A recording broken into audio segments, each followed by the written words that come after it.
the major invasion is delayed due to weather. Let's get more on that. Israel's Prime Minister Netanyahu compares Hamas, by the way, to ISIS. Who wouldn't? He warns of a new phase in the war. Listen.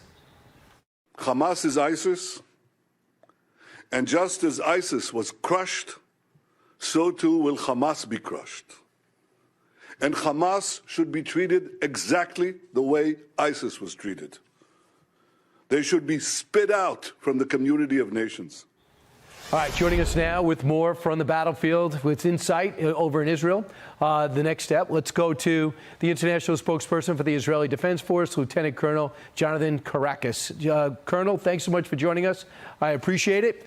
So let's begin. Thanks for having me. You got it. Let's begin here. First off, can you confirm or deny the reports that the invasion is halted because of weather? Yeah, I saw that New York Times report, and I don't know what it's based on, but I can say that our troops are preparing themselves for the oncoming missions. They are in what we call battle procedure, logistic and operational plans, getting ready for what may be the next stage of this operation. What was the approach of the first stage? I understand the one success you could definitely tell us you had. You killed al-Qadi, a Hamas commander who spearheaded the attack on October 7th. You can confirm that. Is there anything else you could tell me about your objectives that you may have achieved?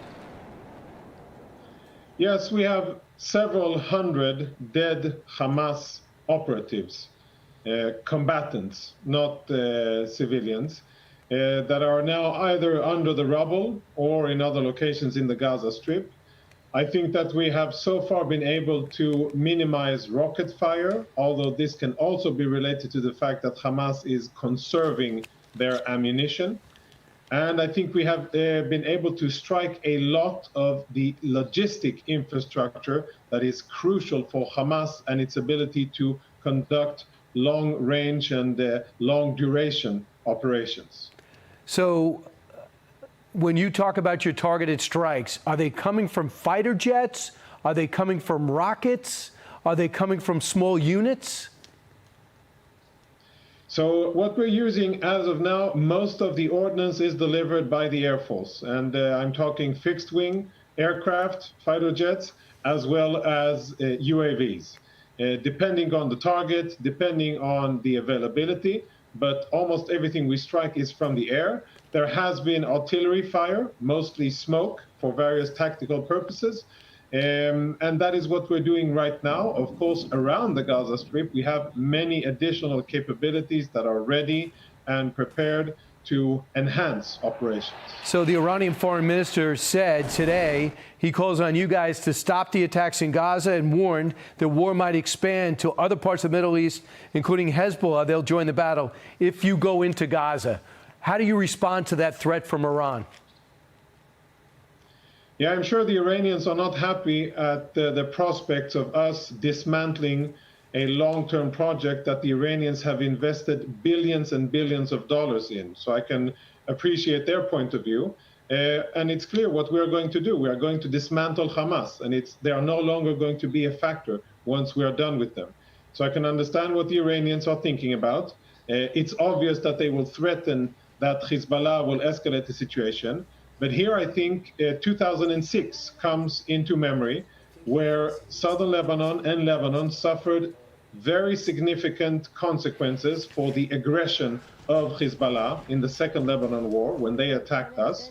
And it took them many, many, many years to rebuild all of the damage that happened. I think that should be reminded now to Hezbollah and their Iranian masters.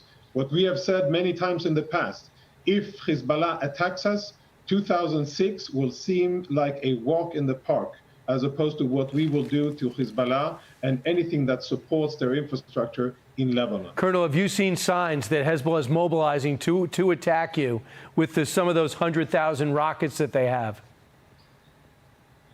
Well, so far what Hezbollah has been doing is attacks across the blue line, the border between us and Lebanon. They fired anti-tank missiles. They have attempted to infiltrate and attack one of our positions up in the area called Mount Dov, which is a far area with no civilian population. And they are constantly, I think I would say, enhancing and escalating the situation, not going above a certain threshold yet. And I think that they can see that we are deployed on the south of the border. We are ready, and there won't be any surprise attacks against Israel this time. And I think that the memories of 2006 are very fresh in Hassan Nasrallah's memory, and they should remain so. Colonel, our reporters are saying here in Washington that the White House has asked you guys to delay the invasion of Gaza because for humanitarian reasons, to let the citizens move south. Can you confirm or deny that? And if we did tell you to do that, would you even listen? Well, I cannot confirm. What I know that we're trying to do is to evacuate American citizens. There was an attempt today to evacuate Americans from Gaza towards Egypt. Unfortunately, it wasn't successful. I understand that the blockade was on the Gazan side of the border. I cannot confirm if it was blocked by Hamas or if there was any other issue, but we are, of course, concerned with the humanitarian situation. But the primary focus for us is to dismantle Hamas, dismantle Hamas, and we will do that as fast and as effective as we can. Yeah, if someone told us to take it easy on al-Qaeda, we wouldn't have listened, so I don't blame you if you're going to go on your own timetable. Colonel, thanks so much for your time and for your information. We're all pulling for you. Thank you for having me.